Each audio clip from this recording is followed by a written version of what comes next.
thundering hooves of many horses, the sound of 1,000 beer cans popping open, and music, always music.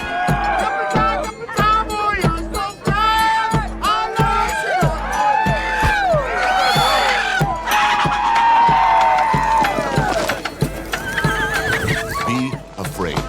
Be very afraid. No, really.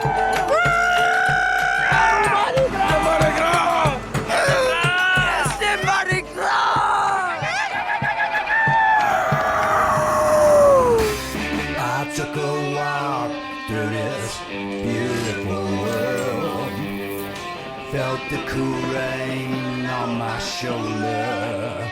Found something good in this beautiful world.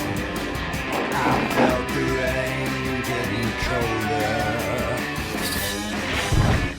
Sha la la la la, sha la la la la la, sha la la la la, sha la la la la.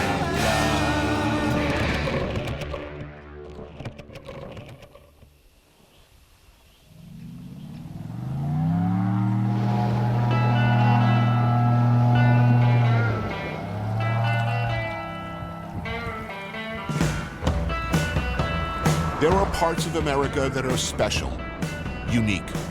Unlike anywhere else, cultures all their own, kept close, much loved, but largely misunderstood. The vast patchwork of saltwater marshes, bayous, and prairie land that make up Cajun country is one of those places.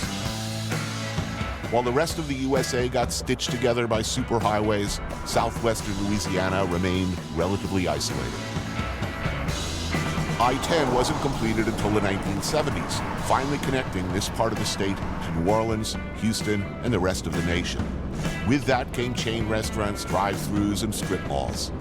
But fear not, it's still magnificently weird.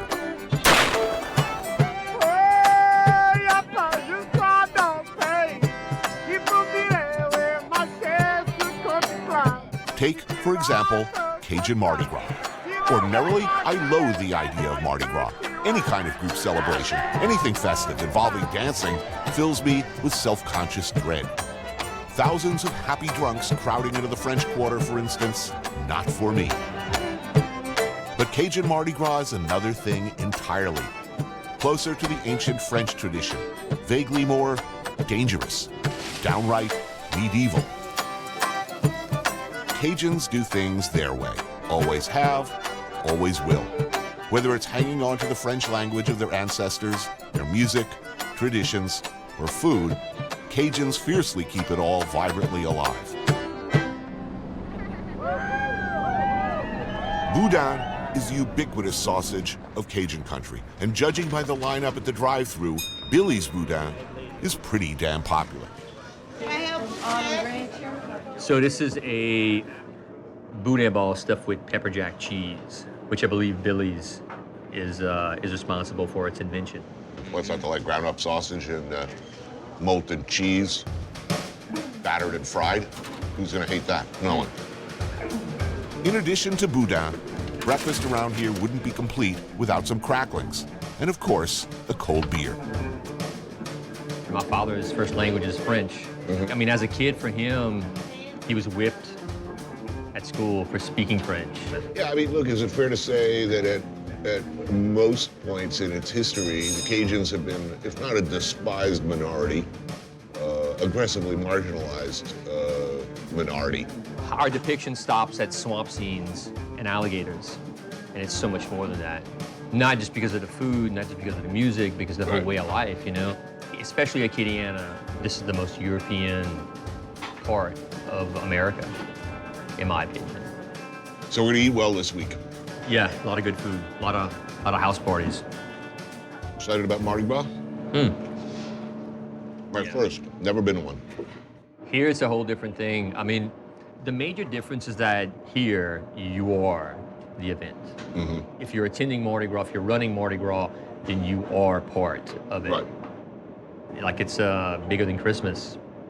Toby Rodriguez is about as Cajun as you get.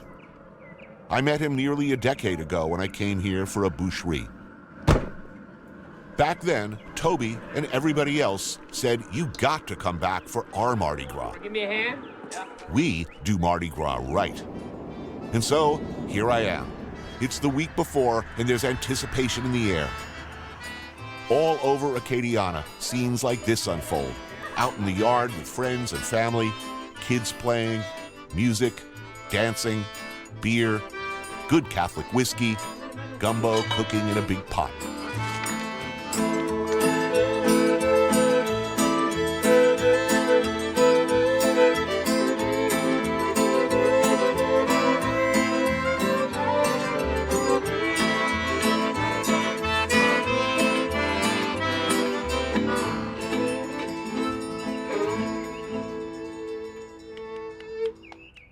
Mardi Gras! Welcome back. How you doing? Really good. Good to see you both again. Good to see you too. Thanks. You might call the Savoie family Cajun royalty. I know them from my last visit, and it's good to see them again. Mark Savoie was born and raised here in the small prairie town of Eunice. Together with his wife Anne and sons Joel and Wilson, they make up the Savoie family band.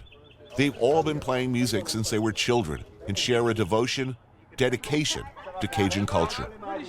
So how far does the family go back here? Mark, here's the question. How far does your family go back here? Well, I think back to the American Revolution, because the land that we live on was ceded to one of our ancestors, and part of that land is still in our family today. How the French Acadian pioneers got here and ended up becoming Cajun is a long story. Forcibly deported by the Protestant British from their homeland in Nova Scotia, the Acadians became refugees, eventually settling deep in the mosquito-infested swamps and flatlands of Louisiana, a place nobody else wanted at the time. Over the years, the settlers absorbed to varying degrees other cultures, Irish, Spanish, German, Native American, and West African, among others, mutating into a distinctive culture unlike any other. So how long has the family been playing music? Well, my grandfather was a fiddler, but I don't know more than that. But I have that fiddle. It's your grandfather's fiddle and your uncle's fiddle. Yeah, which was your great uncle. Living in the same case here in the house. Yeah. So what are you guys doing for Mardi Gras? Running. Running. Running. You running? I believe I am. What are you doing?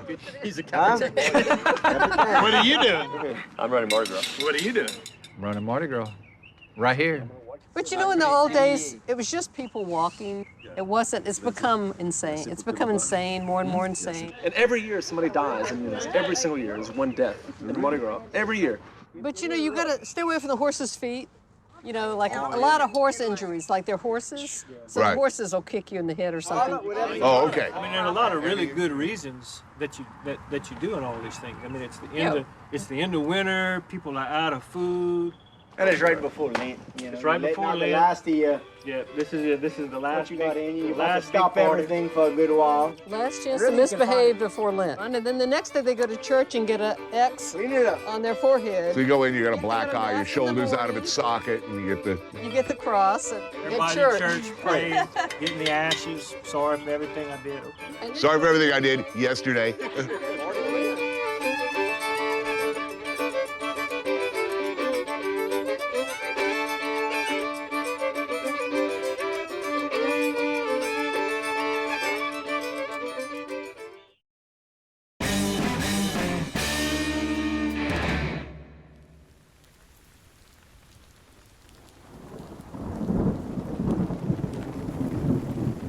Fais dodo. Translated means go to sleep. Something a mother would say to a crying baby. This soothing phrase became, over time, something else entirely. What the hell? Finish that. I gotta draw. It's Mardi Gras. Apparently, Mom was just lulling Junior to sleep so she could go party. A warm-up for Mardi Gras, or simply a continuation of what seems like an endless pregame of drinking, eating, music, dancing, and celebration. Mardi Gras.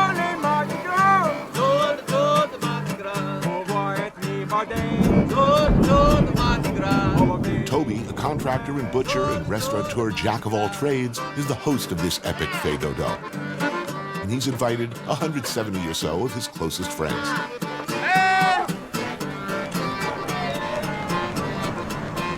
Everybody cooks. Men, women, even kids appear to have a specialty. Weather be damned. We came to party, and party we shall.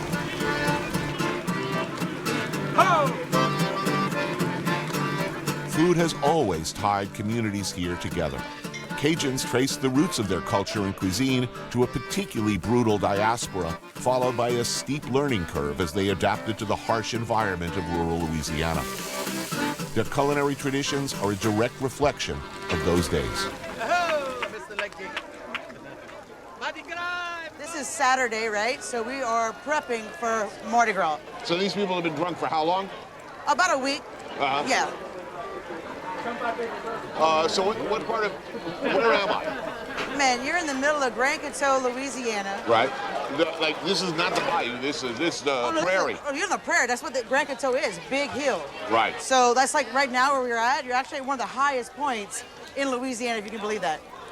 It's kind of scary, Yeah, right? like 8 feet up, 8 feet elevation. Yeah. Like you take a Cajun to the mountains, we might get a little woozy. No party around here would be complete without a crawfish boil. All right, fire up the reactor.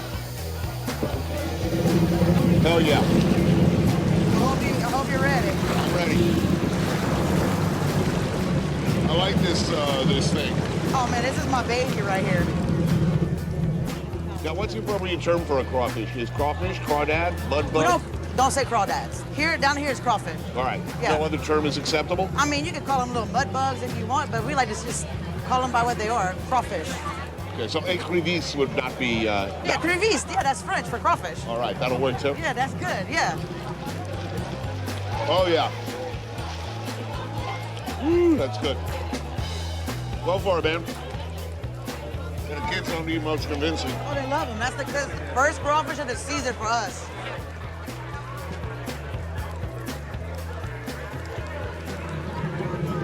Oh, man, that's pretty. What a super dark sauce, man. Yeah, So- just like parsnips and celery. Ah, okay, I get it. Oh, that's delicious. What are these guys doing out there standing in the rain? And this sounds like a good idea when drinking. A rousing game of stump, or stump and nails. Throw a hammer in the air and drive it down hard, hopefully onto a nail rather than a hand or other extremity, preferably in the rain. How dumb do you feel if you end up in a hospital that thing sunk into your, like, cheek? Only twice. Has this happened? Only twice? Okay, good. So I like my odds. Swing it down. Like Oh! You got a spark. got a spark. Whose nail is that? First shot. Josh, you have the thing. As night falls, it's time for more food. Hot pot, hot pot. I sit down with Toby and his friends Lucius, Megan, and Jolie. That's catfish cubio. Rice first, Tony. Perfect rice. That's a shrimp stew down there? That's shrimp stew. What is this? Hard-boiled egg? Yeah. I gotta ask though, but before I forget, now Mardi Gras is coming up Tuesday. Yeah. Now, I mean, I've sort of noticed it's a guy thing. Most runs cannot run. Women cannot run. It is very much a boys' club. It always has been. They always say, You support this brutal fascist regime? Oh, no, the run that I capitan is co-ed. But that's the exception, not the rule. It is the exception, huge. Yeah. We had a female the other day go, I'm gonna run Mamu, and I'm like, no, you're not. Don't do it. They don't accept it. So what happened if you were to show up? You get chased off. Chased off? Yeah. They're segregated as far as the sexes, but there are two different runs. Yeah, but that's like Saudi Arabia, dude. I know. No, it's backwards here. I mean, It's very backwards. Like women don't have a place in a run of Mardi Gras. Now we need y'all to come in a little bit because we're kind of getting cold. And we need y'all's warmth up in this mud right here.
noir.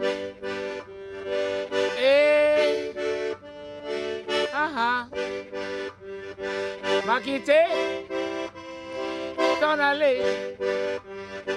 Quitter Lafayette.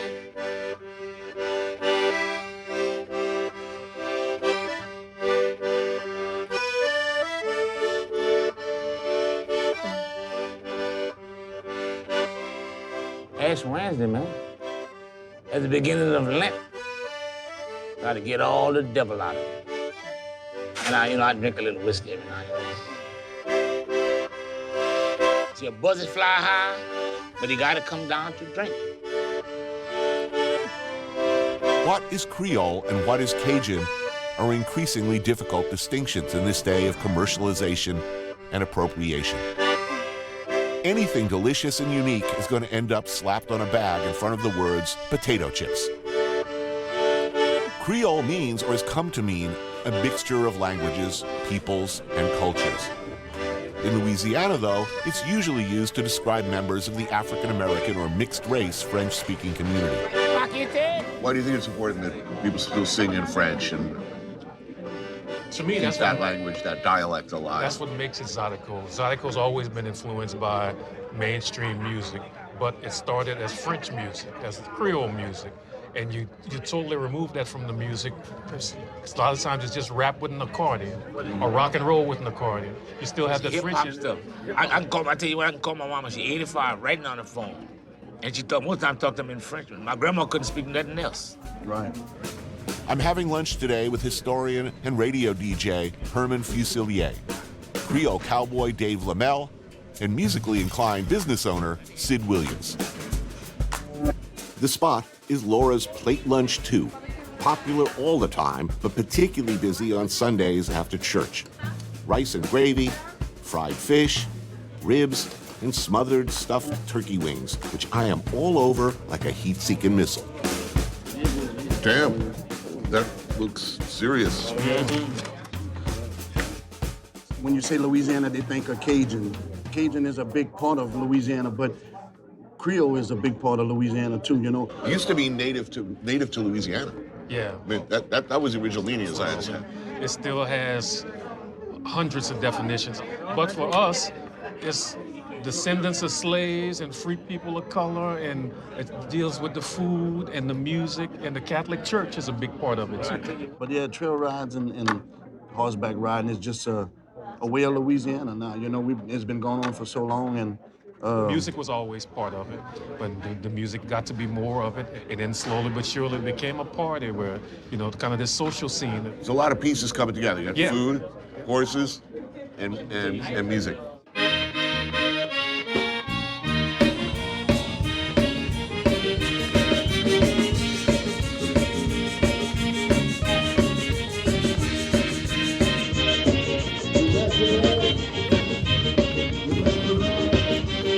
Trail rides go back a long way.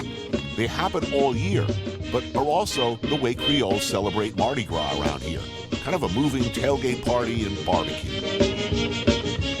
Interestingly, and I almost want to dig up John Wayne just to tell him this, Creoles are widely believed to be the first American cowboys, herding cattle in the plains and bayous of Louisiana long before white dudes and assless chaps started showing up in the West. In fact, Zydeco music was born out of cowboy culture, the rhythm of the washboard mimicking the trot of a horse on the trail. we don't want to lose our culture, what we have here, because this is a true thing that goes on every weekend, and I think the world needs to see it, you know. Yeah, we are Creole black guys riding horses, wearing cowboy hats, dancing to Zydeco music. And playing accordion. Playing accordion. At one time, it maybe wasn't cool, but now if you be in country and trail riding and listening to Zydeco music, you cool.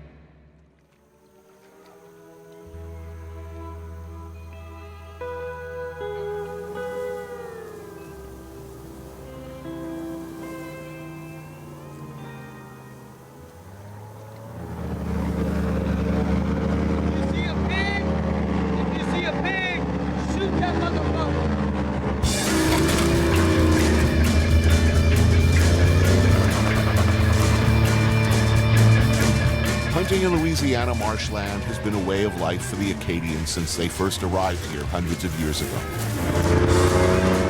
Back then, however, they didn't have these things, a big fan and a whole lot of horsepower.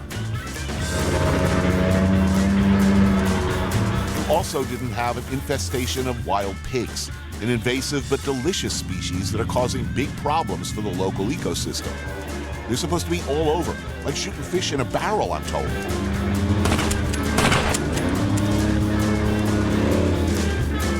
I'm tagging along with the Millers. Uncle Bruno is the best cook in the family.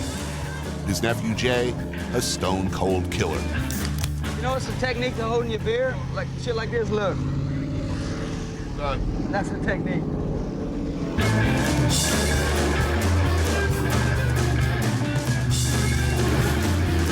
Everywhere there's a tree hanging over like that, that little area, They like that. it just seems like that'd be such a good spot for them.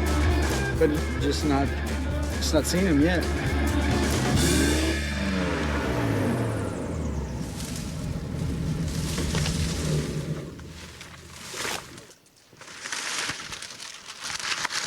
There's definitely problematic hogs in this area. It's just, they're not here at the moment, you know?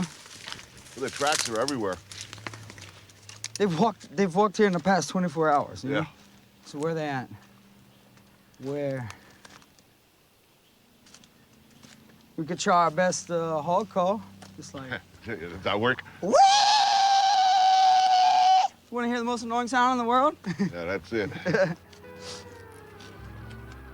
And yet, despite there being millions of invasive wild pigs in Louisiana, after terracing around the marshes for hours, we come up empty. No pig for you, Yankee carpetbagger. I know you want to have a family dinner and all this romantic bullshit, but look, let me tell you, my grandma has the most impressive farts you ever smelled. And the best cinnamon rolls, too. So you're in for a treat both ways. I'm looking forward. Nope, we didn't see nothing. No pigs. It happens. I guess why they call it fishing and hunting instead of killing and catching, you know. Yep. Let's continue on with the beer drinking and perverted jokes. You know? Indeed. That's what we came here for.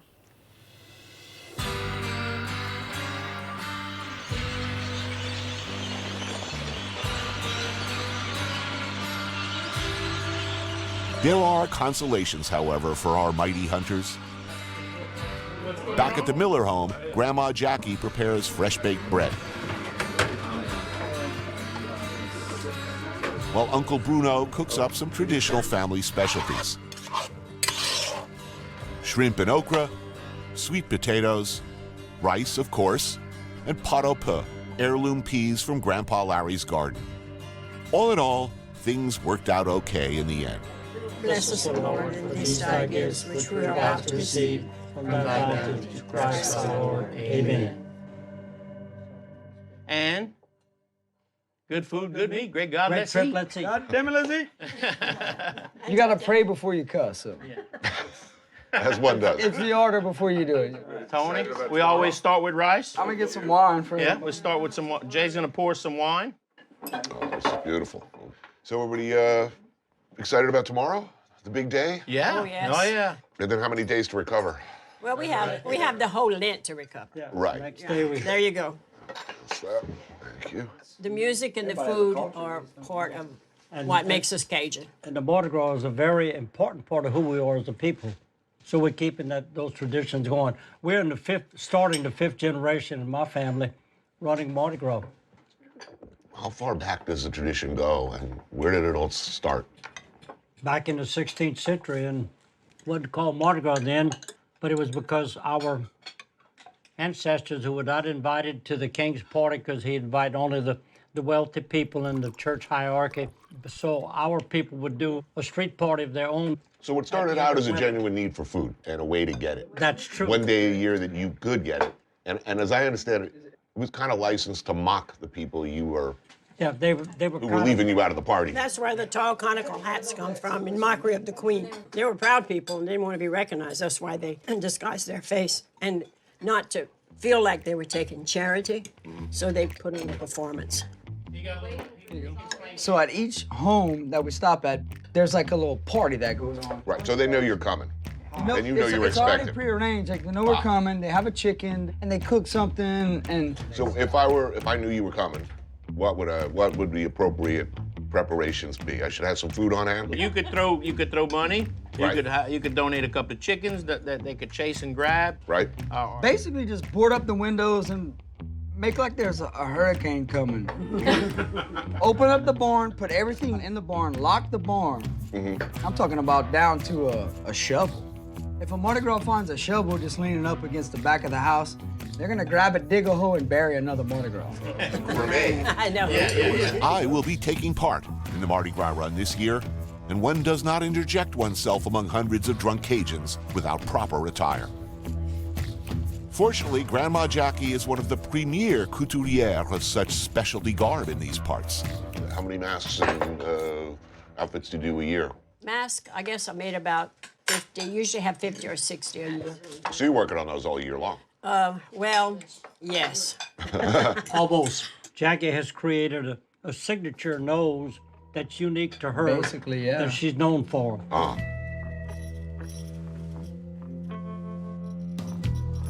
A lot of people just say, I want a suit. Or if I have one, they say, oh, I like this one, I like this one, I like this. Now, if they come to me and they say, I want the Saints or LSU, I say, no, I make traditional Timamu Mardi Gras costumes. I don't make one that looks like Santa Claus or anything like him. They have to be traditional, or I don't make them. Here it is. Oh, yeah. It's amazing. There you go, Tony. Oh, yeah. How you like to model it for us? Fearsome. That's great. Now, let me just try it on. There you go. Uh-huh. Oh, yeah. Yeah. All right. That's all you. Give me a chicken.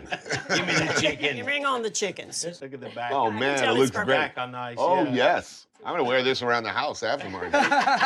Thank you so much. Thank you. Yours. Hey, I've seen a lot of different people turn into a lot of different things Mardi Gras Day. That's right. That's right. Some of them ain't come back from it either. You're like the voice of doom, man. I'm telling you.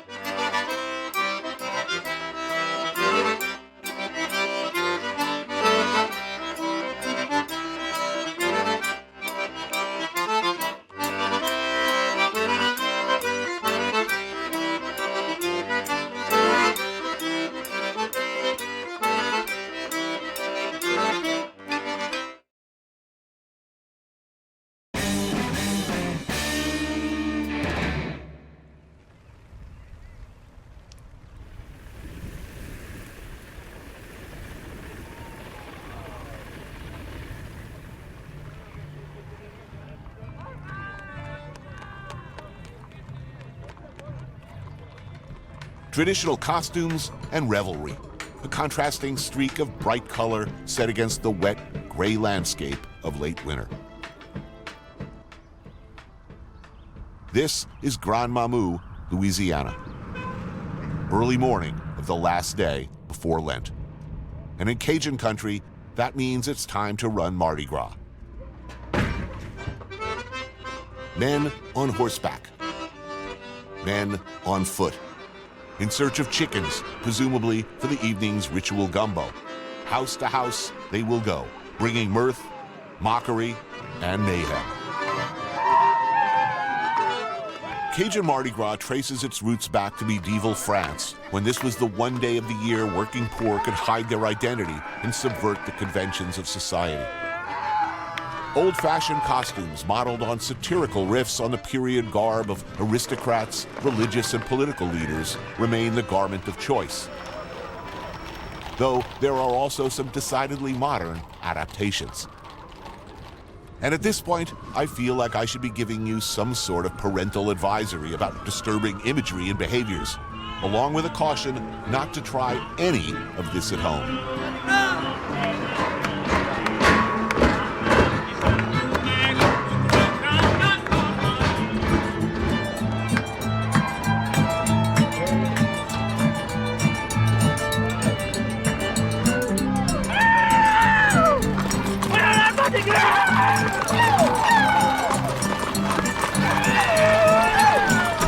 while everybody is still on their best behavior, a first stop at the local retirement home to bring a little joy into the lives of the old folks.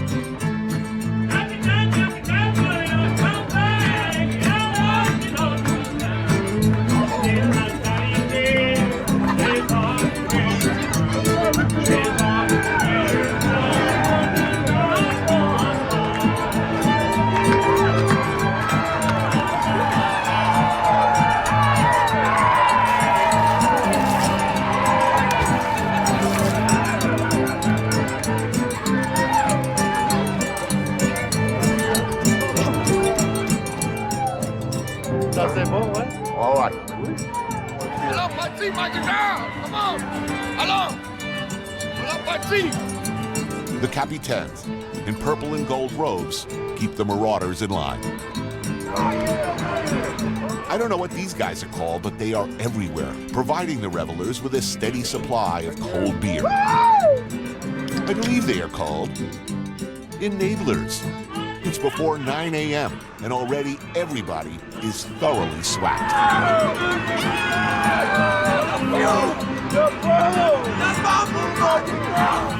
Since this is my first Mardi Gras, a rundown of the rules would be helpful. No eye gouging. No fish hooking, no eye gouging. No groin shots. Oh, yeah, no women, but no women and don't bring the chicken neck. Yeah. Oh, that's good to know. Right. What happens if you break the rules?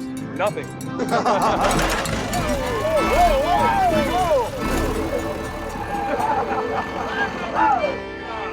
Catching chickens for the evening community gumbo is the name of the game. But you don't get chickens for free. That's what it's all about. You are expected to work for it, dancing, clowning, and providing some entertainment before your host release the chicken or chickens.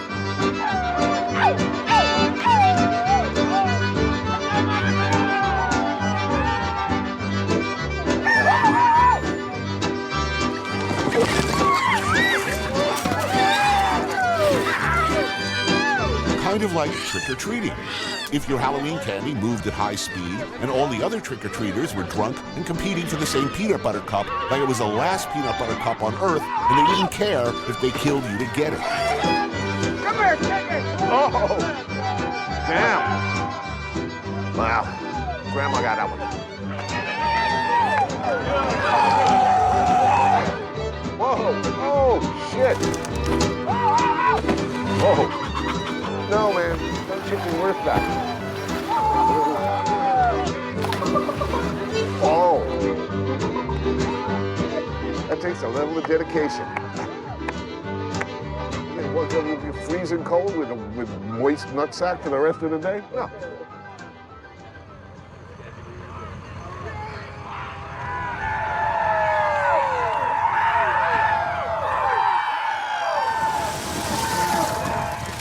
And the beer keeps on coming. And I wonder if this is the kind of promotion a major brand had in mind.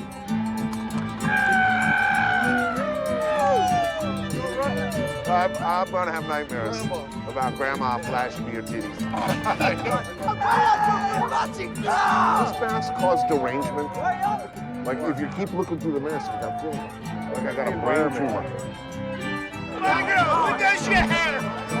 Who does your hair? It's so nice.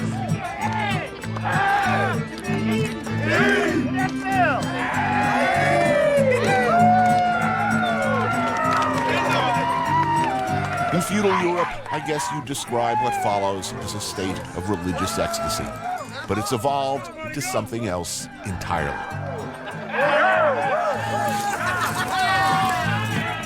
And there's definitely a purge vibe, right?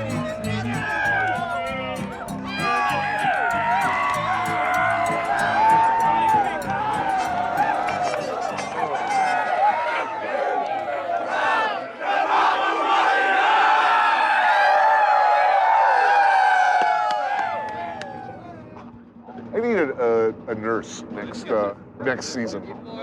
Oh, yeah. Please look into that.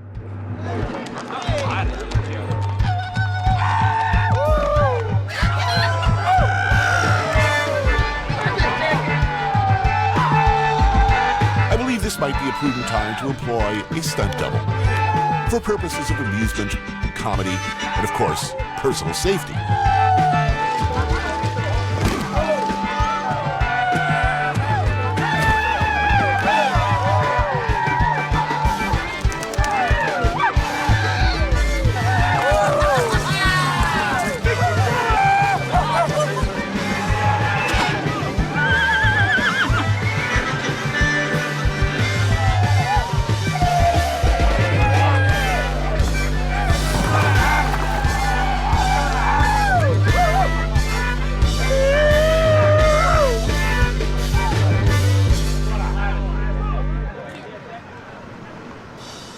Finally, the mighty warriors return, triumphant to a proud, if safely boarded up town of Mamou. By this time, well beyond the point of noticing such things as physical pain.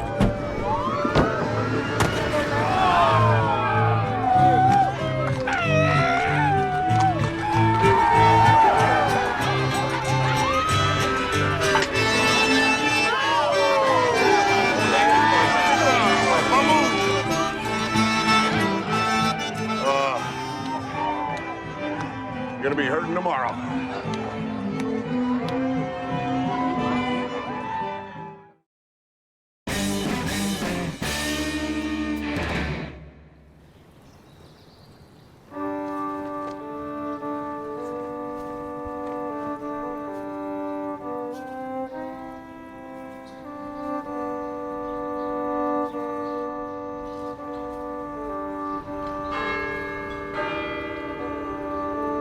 Ash Wednesday marks the end of winter, the beginning of spring and Lent. Where bruised from our exertions and our dimly remembered sins, we might purge ourselves of our transgressions and impure thoughts. Be merciful, O Lord, for we have sinned. Try even to make amends, perhaps, by getting right with Jesus, and a period of fasting and quiet reflection, or something like that.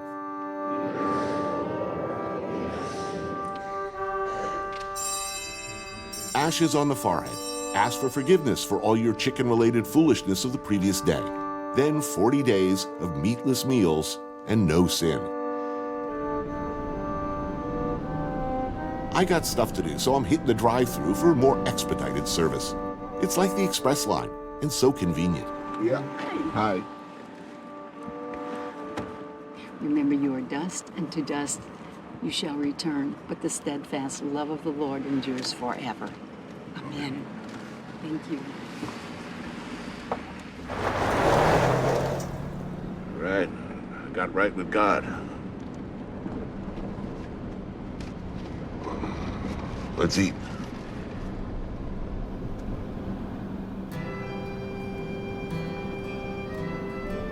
Then a drive through country roads all the way out to near Kaplan, to Sweer's Grocery, one of the more awesome locations I've ever found. The kind of breakfast spot I just love deeply. Menu right there on the wall as you walk in, so you know what you're getting. Hi. How you doing? Real good now. How you guys doing today? I think oyster po' boy. Do you have crawfish etouffee as well? Yes. Crawfish etouffee. Yeah, I gotta do that. And you do a pecan pie by the slice as well for dessert? Sir. Oh yeah, okay, I'll be having some of that later. Yeah. How come my grocery store doesn't have this? Oh man, eat your heart out. Got everything I need here.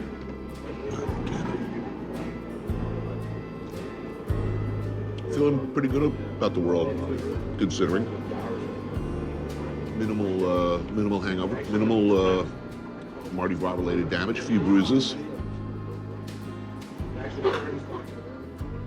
At my age, I should be happy I didn't break my hip. Thank you. Pecan pie. Thank you so much. Oh, so good. Really, really good. Thank you. Thank you. Love this place. On balance, my Cajun Mardi Gras experience was certainly memorable, if nothing else.